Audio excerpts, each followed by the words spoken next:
ನಮಸ್ಕಾರ. ನಾನು ಇವತ್ತು ದಾವೋಸ್ ನಲ್ಲಿ ವರ್ಲ್ಡ್ ಎಕನಾಮಿಕ್ ಫೋರಂ ಕಾಂಗ್ರೆಸ್ ಹಾಲ್ ಮುಂದೆ ನಿಂತಿದ್ದೀನಿ.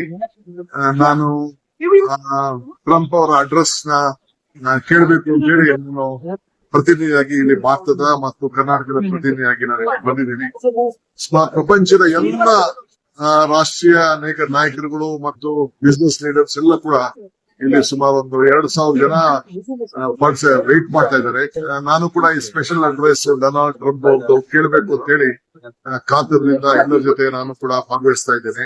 ಸೊ ಕರ್ನಾಟಕದ ಬಗ್ಗೆ ಎಲ್ಲರೂ ಕೂಡ ಅತಿ ಹೆಚ್ಚು ಅಭಿಮಾನವನ್ನ ಇಟ್ಕೊಂಡಿದ್ದಾರೆ. ನಮ್ಮಲ್ಲಿರುವಂತಹ ಮಾನವ ಸಂಪತ್ತು, ನಮ್ಮಲ್ಲಿರುವಂತಹ ಪ್ರಕೃತಿ, ನಮ್ಮಲ್ಲಿರುವಂತಹ ಟ್ಯಾಲೆಂಟ್ ಎಲ್ಲರೂ ಕೂಡ ಇಲ್ಲಿ ಅಭಿನಯಿಸ್ತಾರೆ. ಎಲ್ಲರೂ ಕೂಡ ಕರ್ನಾಟಕಕ್ಕೆ ಬರ್ಬೇಕು, ಬೆಂಗಳೂರು ಬರ್ಬೇಕು, ಎಷ್ಟು ನಮ್ಮ ಹತ್ರ ನಮ್ಗೆ ಸಹಾಯ ಮಾಡ್ತೀವಿ, ನಾವು ನಿಮ್ ಜೊತೆ ಇರ್ತೀವಿ ಅಂತ ಎಲ್ಲರೂ ಕೂಡ ಮಾತಾಡ್ತಾ ಇದ್ದಾರೆ. ನಾನು ಎಲ್ಲ ವಿಚಾರಗಳನ್ನು ನಾನು ಮುಂದಿನ ಗಂಟೆಗಳಲ್ಲಿ ನಿಮ್ಗೆ ತಿಳಿಸುವಂತ ಕೆಲಸವನ್ನ ನಾನು ಮಾಡ್ತೇನೆ. ನಮಸ್ಕಾರ.